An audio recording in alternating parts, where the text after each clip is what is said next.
Bismillahirrahmanirrahim. Assalamu alaikum all the students of language, linguistics and literature. आज के हमारे इस लेक्चर में हम डिस्कस करने जा रहे हैं एक वेरी इंपॉर्टेंट पोएम। पोएम है विलियम वर्ड्सवर्थ की and the name of the poem is Tintern Abbey.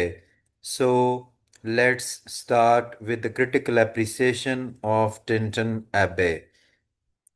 Tintin, Tintin Abbey is one of the most famous and thoughtful poems.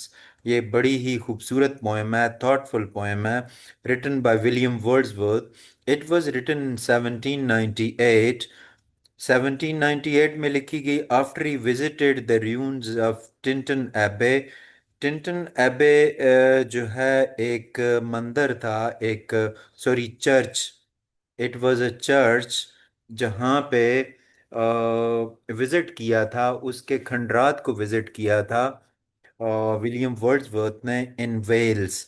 Wales जो है it's a city, it's a place for the second time 5 years after his first visit. यानी एक दफ़ा उसने visit किया और उसके बाद सेकंड टाइम 5 years के बाद उसने विजिट किया।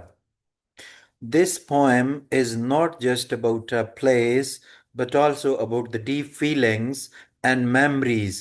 ना सिर्फ ये पोएम एक प्लेस के बारे में है बल्कि डीप मेमोरीज के बारे में है, कनेक्टेड टू दैट प्लेस। जो शायर की मेमोरीज उस प्लेस के साथ कनेक्टेड थी।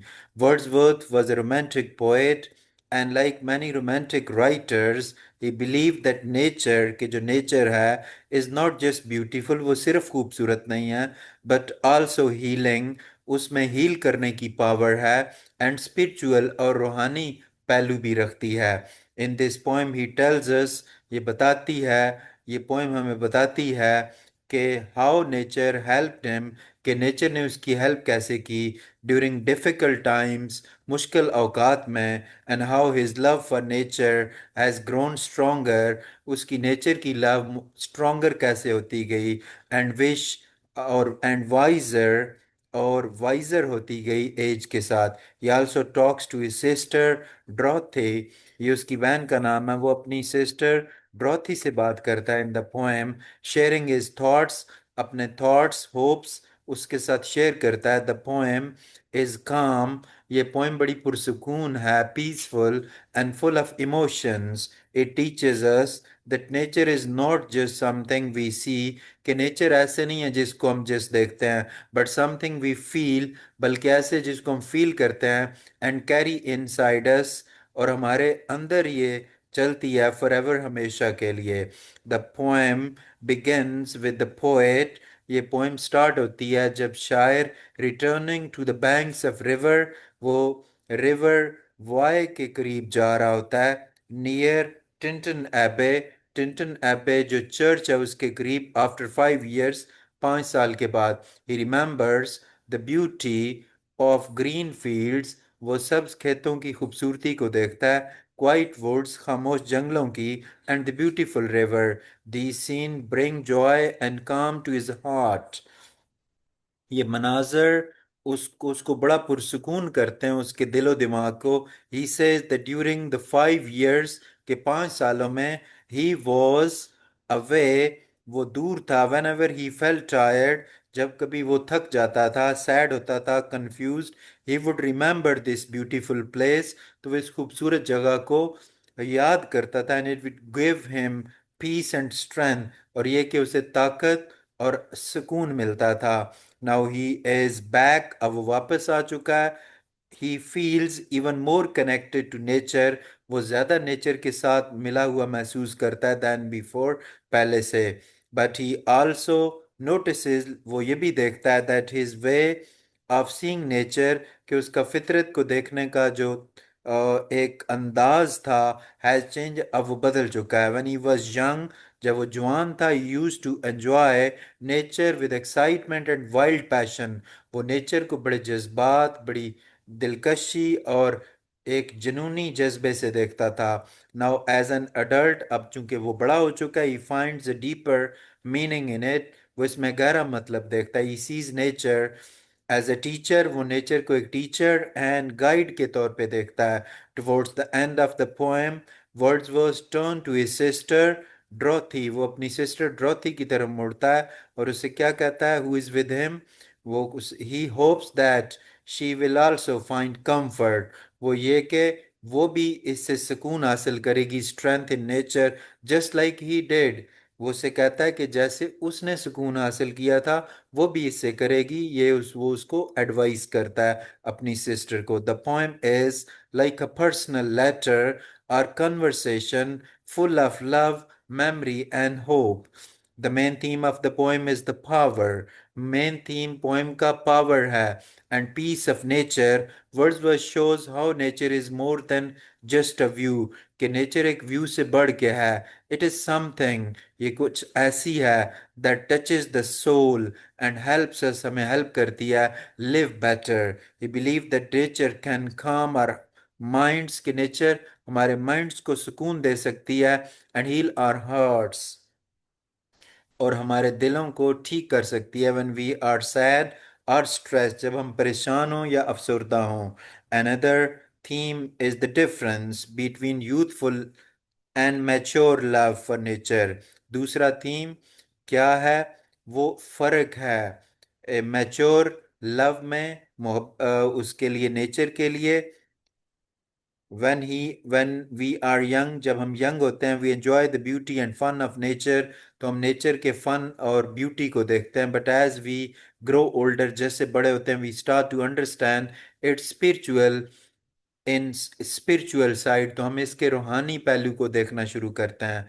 The poem also talks about the importance of memory, ये मेमोरी की जो इम्पोर्टेंस है उसके बारे में। Even when we are away from nature, जब हम नेचर से दूर होते हैं, remembering it can give us peace, अगर हम इसको याद करें तो हमें पीस मिलता है। The relationship between humans and nature, nature और इंसान का ताल्लुक is stronger and life long in this poem.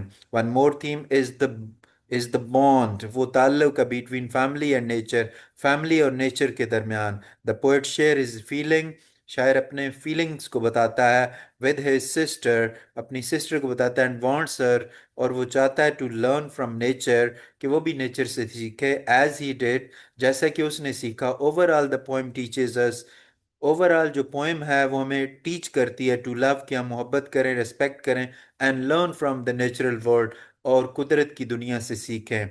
Wordsworth uses many poetic techniques, इसने बहुत सारी पोइटिक टेक्निक्स यूज़ की हैं in Tintern Abbey to make the poem powerful and emotional, इस पोएम को पावरफुल और इमोशनल बनाने के लिए। First, the poem is written in blank verse, ये पोएम ब्लैंक वर्स में लिखी गई, which mean it has no rhyme, कि इसमें कोई राइम नहीं है, बट अ स्टडी रिदम, बल्कि स्टडी रिदम जिसको हम आयम्बिक पेंटामीटर कहते हैं वो है। This gives the poem a natural and flowing sound, इससे इस पोएम को एक नेचुरल फ्लोइंग साउंड मिलता है, like normal speech. He also uses imagery where he paints picture with words describing the green hills, rivers, trees, and quiet scenes so clearly that the readers, कि जो पढ़ने वाला है, can see them in the mind. He uses personification, giving nature human like power, वो nature को human like power देता है, तो इसे ही हम पर्सोनिफिकेशन कहते हैं। Such as being a nurse, a guide and a guardian of his soul. He also uses contrast to show the difference between his past and present feelings. In the past, he loved nature with energy and excitement. Past में वो nature से बड़ी excitement, energy से मोहब्बत करता था, but now he loves it with thought and peace, अब वो इसके अमन और थॉट से मोहब्बत करता है। Another technique is the use of apostrophe, वो अपोस्ट्रॉफी है जिसमें क्या होता है कि जो पोइट है वो डायरेक्टली मुखातब होता है, where he speaks directly to his sister Dorothy, sharing his deep hope with her. The language of the poem is soft, emotional, and thoughtful. Even though the poem is long, it feels like a peaceful conversation with someone close. In the end, Tintin is gentle, deep, and meaningful, that touches the heart. जो दिल को छू लेती है। It shows how nature can guide, heal and support us throughout our lives. Wordsworth share his personal experience with us. Wordsworth ज़ाती तजर्बा हमें बताता है and helps us understand, समझने में हमारी मदद करता है how strong the connection between human beings, के इंसानों और नेचर में कितना गहरा ताल्लुक पाया जाता है। The poem is not only about physical place, ये सिर्फ जिस्मानी जो जगह है उसके बारे में नहीं है, but also about a spiritual journey, बल्कि रूहानी सफ़र के बारे में भी है। It tells us that even if life becomes hard, कि अगर ज़िंदगी मुश्किल भी बन जाए, the beauty and memory of nature, खूबसूरती और नेचर की जो मेमोरी है, कैन गिव अस होप, उम्मीद दे सकती है, पीस दे सकती है। Wordsworth message is clear, Wordsworth का पैगाम बिल्कुल वाज़े है and lasting. If we love and trust nature, कि अगर हम फितरत से मोहब्बत करें और ट्रस्ट करें, it will never leave us alone, तो ये हमें कभी भी अकेला नहीं छोड़ती। Student, that was our question, that was on the critical appreciation of the poem Tinton Abbey, written by William Wordsworth. I'm sure that you have learned it very well. I request all of you to subscribe to the channel, like the video, and share your opinion in the comment section. Thank you very much.